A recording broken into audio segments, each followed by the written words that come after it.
Halo, jumpa lagi dengan saya Cita Murti Prameswari. Ya, sepertinya sudah lama saya tidak membuat video pembelajaran seperti ini. Kali ini saya akan mencoba untuk membuat video lagi mengenai materi regresi linier. Nah, teman-teman sebelumnya sudah belajar tentang diagram pencar yang membahas tentang tren data, korelasi, dan interpretasi data.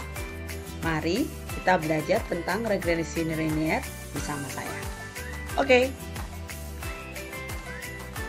Baik, langsung saja ya. Regresi linier. Apa itu pengertiannya? Regresi linier adalah sebuah metode statistik yang digunakan untuk menganalisis hubungan antara satu variabel dependen atau terikat dengan satu atau lebih variabel independen bebas. Nah, coba adik-adik perhatikan diagram di bawah ini ya. Nah, di sini ada diagram, kemudian ada sebaran data. Nah, terlihat bahwa ada titik-titik yang tersebar pada diagram tersebut. Nah, adik-adik pasti sudah mengetahui bahwa sebaran data ini menyerupai garis lurus. Maka kita bisa sebut tren data pada diagram tersebut adalah berpola linier. Nah, bisa dilihat sebaran itu menyerupai garis lurus atau di situ menyerupai garis warna hijau.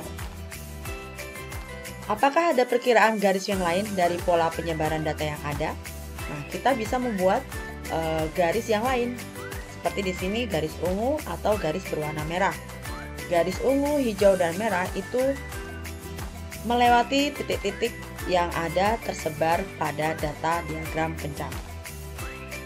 Kemudian, garis mana yang paling tepat untuk mewakili data pada diagram? Nah, dari semua garis yang mungkin dibentuk, hanya ada satu garis yang paling tepat, yang disebut sebagai garis best fit. Garis best fit merupakan model linier yang memperkirakan hubungan antara dua variabel kuantitatif pada diagram pencar tersebut. Model regresi yang memberikan hubungan garis lurus antara dua variabel disebut regresi linier. Nah, ini materi kita pada pertemuan kali ini. Nah, sekarang bagaimana cara menentukan garis yang mana yang merupakan garis best fit-nya? Oke, saya kasih contoh sebagai berikut. Nah, di sini kita bisa melihat ada garis berwarna ungu, hijau, dan merah. Salah satu cara untuk menentukan garis yang tepat yaitu melihat jarak garis dari titik-titik yang ada. Semakin dekat garis ke semua titik-titik pada diagram pencar, maka semakin tepat garis tersebut. Nah, di sini saya memberikan dua contoh. Saya ambil yang sebelah kiri itu garis yang berwarna ungu. Bisa kita lihat bahwa ada dua titik yang jaraknya jauh dari garis berwarna ungu. Dan bisa kita lihat juga bahwa banyak sekali titik-titik di bawah garis ungu. Sedangkan di atas garis ungu itu tidak tersebar atau tidak ada titik-titik. Sedangkan yang sebelah kanan saya ambil yang berwarna hijau. Ada satu yang merupakan titik yang paling jauh dari garis yang berwarna hijau. Sedangkan titik-titik semua di atas itu ada 2 titik dan di bawah itu ada 3 titik. Jumlahnya hampir seimbang. Maka dari 2 garis ini bisa kita simpulkan bahwa kemungkinan garis yang tepat sebagai garis best fit-nya adalah garis yang hijau. Nah, apakah ada cara yang paling tepat dalam menentukan garis best fit-nya? Nah, untuk menentukan garis best fit dengan tepat, kita bisa menggunakan metode kuadrat terkecil.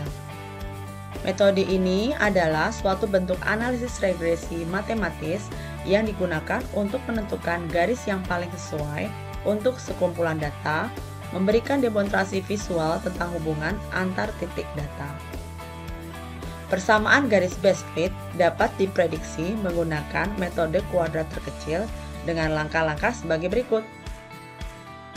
Nah, yang pertama kita akan menentukan persamaan perkiraan garis regresi.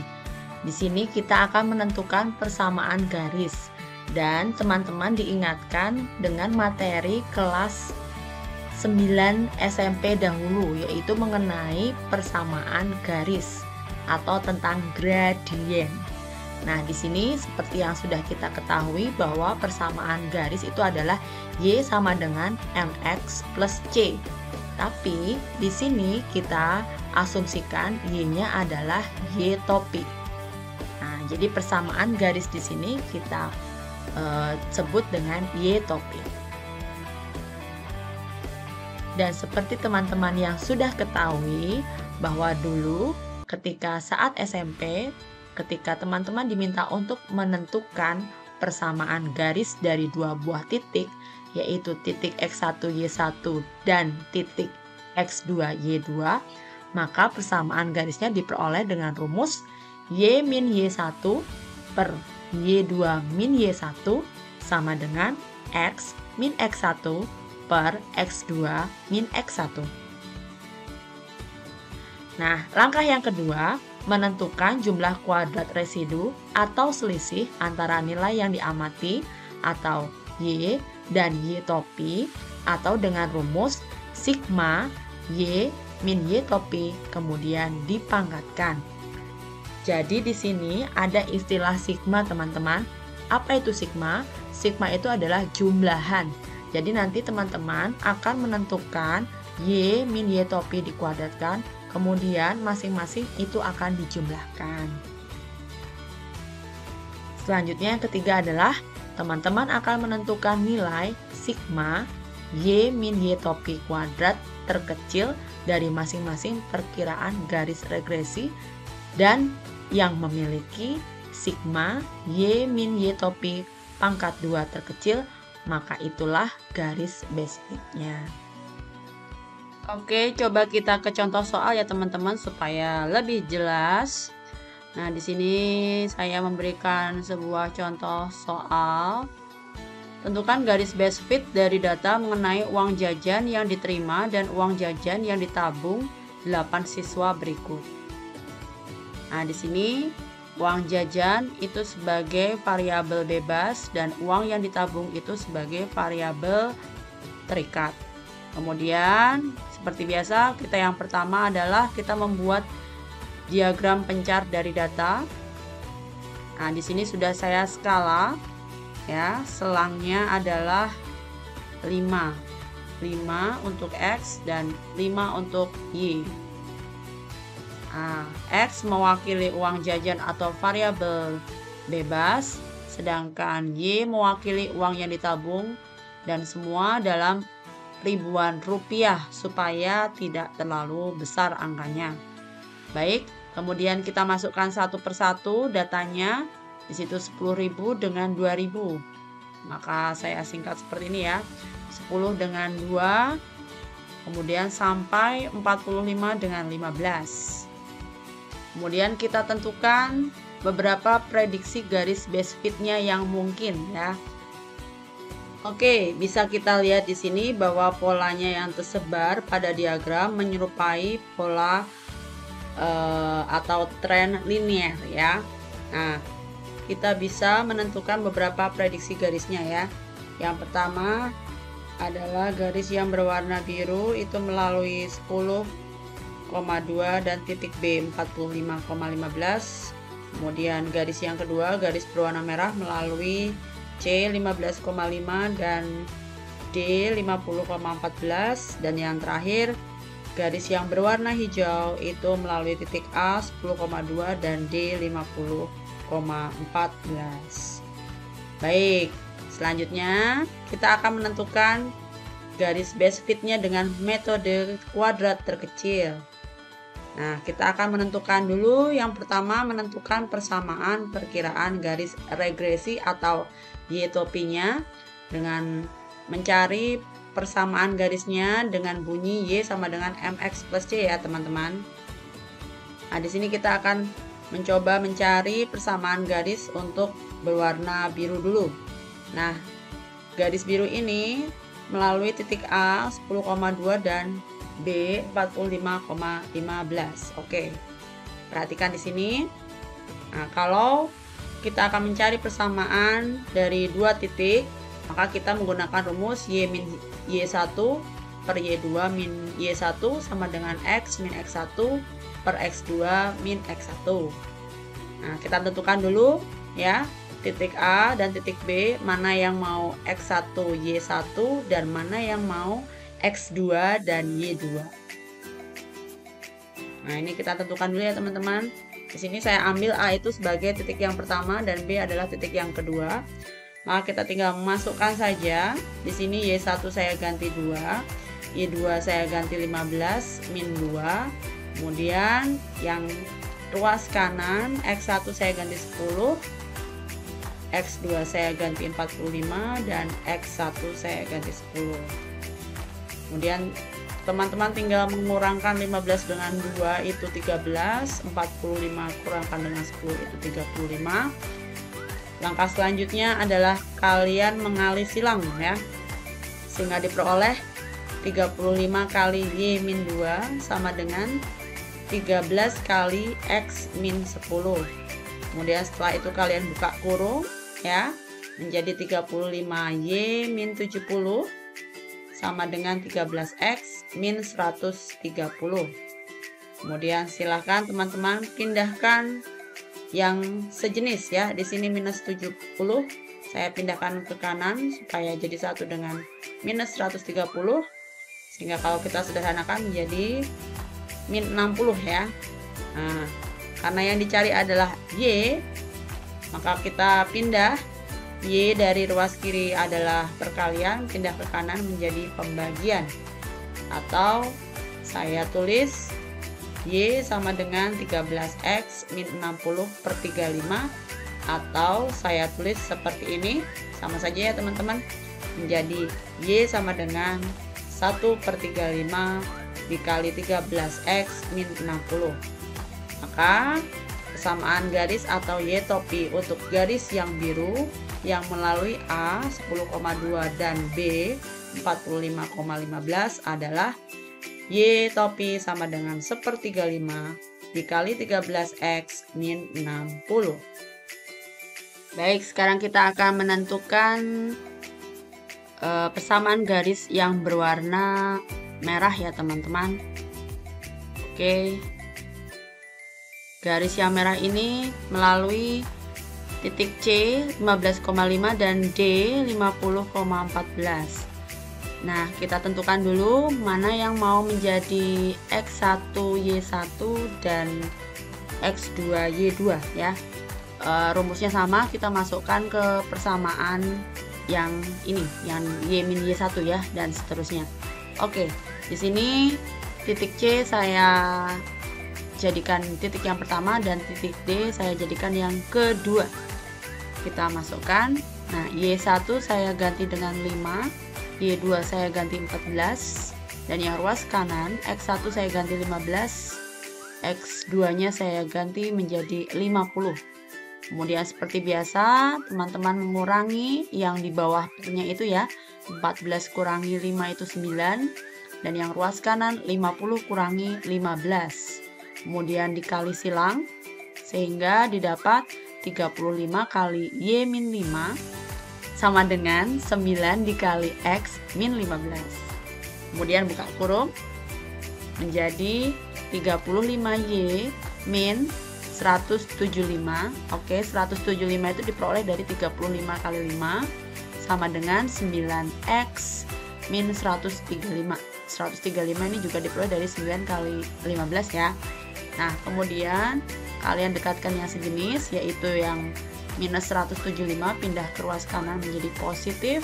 Kemudian sederhanakan, punya utang 135 dibayar 175, maka sisanya tinggal maka lebih ya teman-teman, 40 ya. Oke, kemudian kita cari Y nya saja, berarti 35 kita pindah ke kanan menjadi pembagian, sehingga menjadi Y sama dengan 9X plus 40 dibagi 35, atau saya tulis Y sama dengan 1/35 dikali 9X plus 40. Sehingga persamaan garis yang melalui titik C 15,5 dan D 50,14 atau garis yang warna merah ya. Persamaan garisnya berbunyi Y topi sama dengan 1/35 kali 9X plus 40. Ya, masih semangat ya teman-teman. Masih ada satu garis lagi yang kita perlu cari persamaan garisnya, yaitu garis yang berwarna hijau.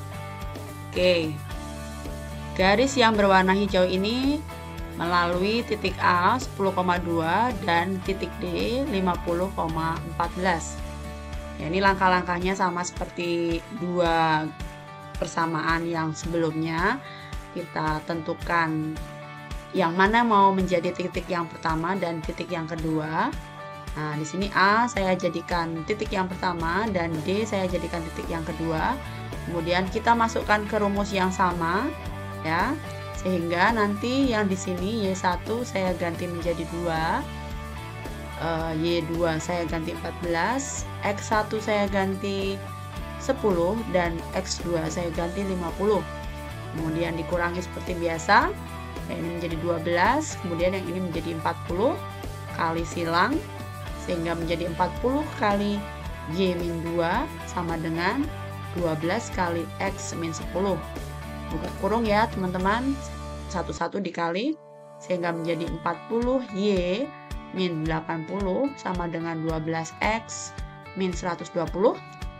Pindah ruas, yang min 80 ke kanan menjadi positif 80. Kemudian sederhanakan jadi min 40. Kemudian kita tentukan nilai Y-nya menjadi bagi, sehingga Y menjadi 12X min 40 per 40. Nah teman-teman, di sini kita bisa lihat bahwa 12, 40 ini bisa kita bagi dengan angka 4 ya. Kita sederhanakan.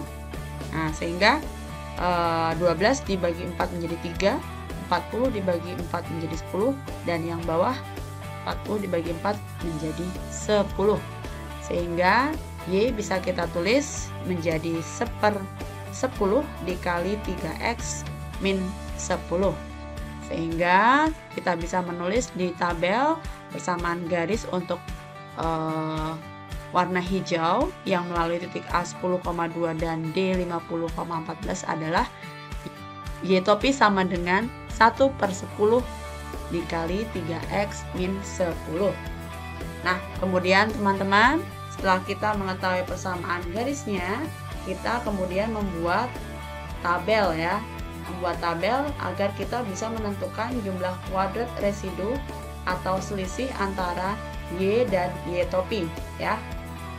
Atau kita akan menentukan jumlahan atau sigma ya, di situ istilahnya jumlahan dari selisih Y dan Y topinya setelah dipangkatkan 2. Nah, untuk mempermudah kita buat tabel ya teman-teman seperti ini. Nah, teman-teman jangan kaget, ini mempermudah kalian dalam menentukan jumlah kuadratnya ya. Nah, di sini untuk variabel X dan Y kita isi dengan angka-angka yang ada pada diagram pencar tadi ya.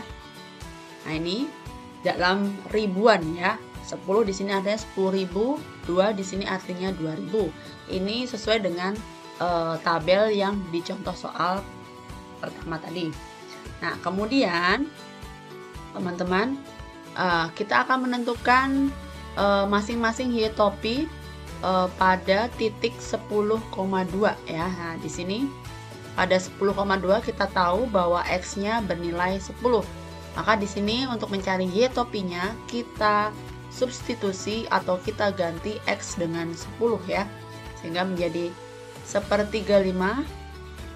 Oke, nah 1/35 dikali 13 dikali X-nya ganti 10 dikurangi 60. Sehingga menjadi 13 kali 10 dulu 130 ya teman-teman. Kemudian dikurangi 60 menjadi 70.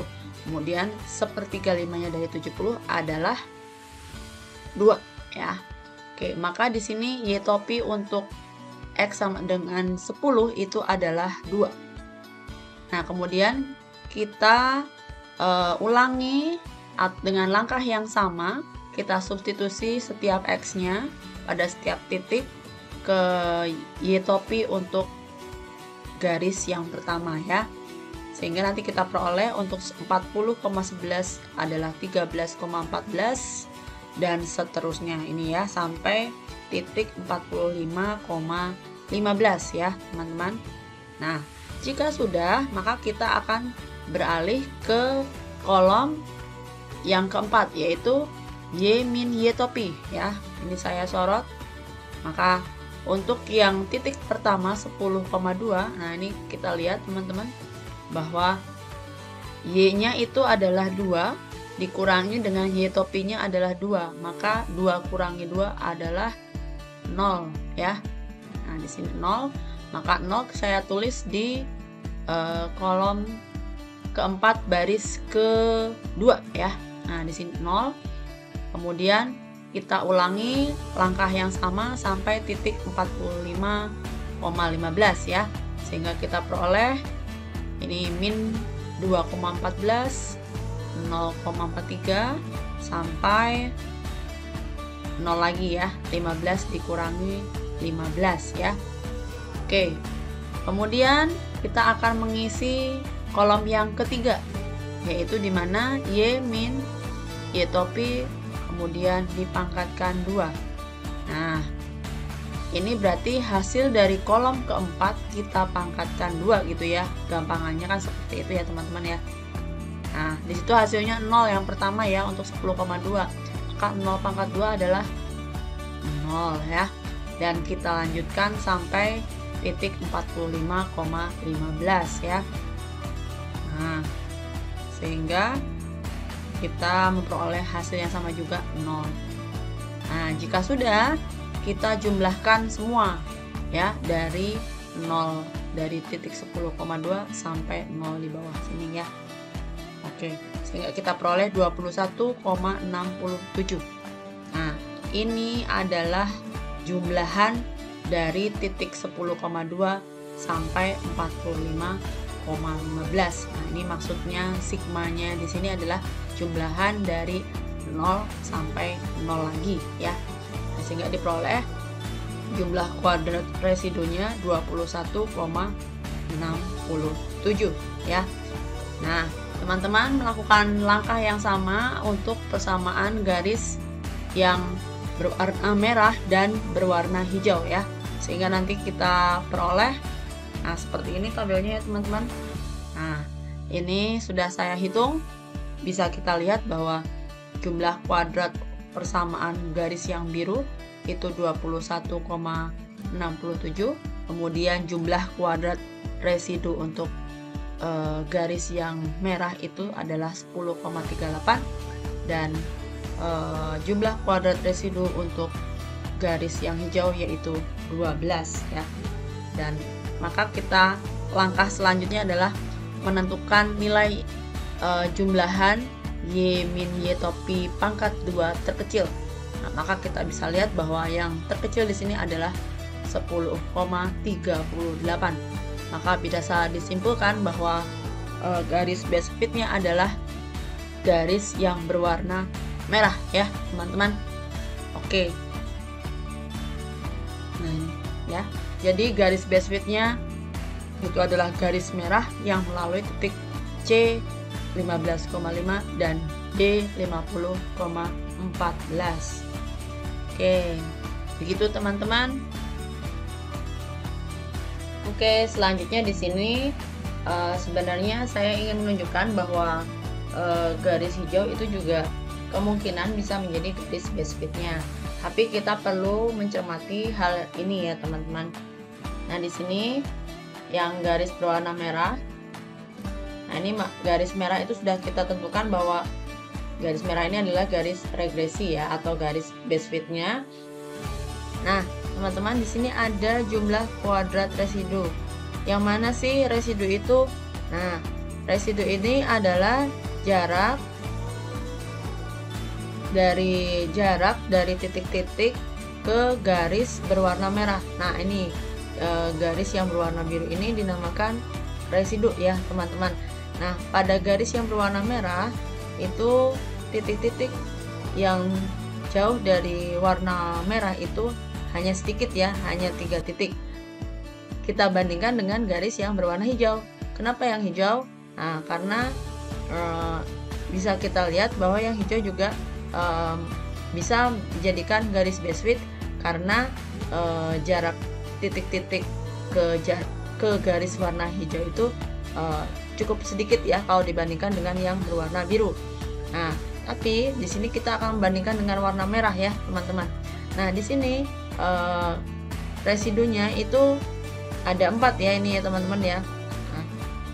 Nah, sehingga kalau kita bandingkan dengan persamaan atau garis yang warna merah, itu warna merah ini residunya lebih sedikit daripada banyaknya residu pada garis yang berwarna hijau ya teman-teman.